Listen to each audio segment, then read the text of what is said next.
আজ দুপুরবেলায় চলে এসছে একটা পার্সেল, তো আমি পার্সেলটা রিসিভ করতে আমার বাড়ির বাইরে চলে এসেছি।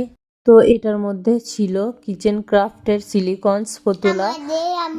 আর দাদাটা বলছিলেন যে এটা সঙ্গে সঙ্গে আনবক্সিং করার জন্য বলা আছে কোম্পানি থেকে। তো আমি সাথে সাথে দেখিয়ে দেবো, যদি প্রোডাক্টটা কোনো রকম ড্যামেজ থাকে তো আমি রিটার্ন নিয়ে যাব। তো সেই জন্য দাদা নিজেই আনবক্সিং করছিলেন।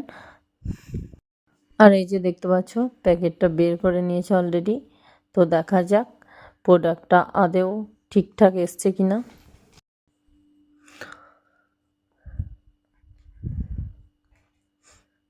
এই যে দেখতে পাচ্ছ এই কালারটা হচ্ছে আমার favourite colour, sea green colour. তো আমার ভীষণই পছন্দ কালারটা। আর এটার মধ্যে পুরো 10 পিস মানে আছে, কিচেনের সামাল 10 পিস আছে। এই যে দেখতে পাচ্ছ দাদা সব কিছু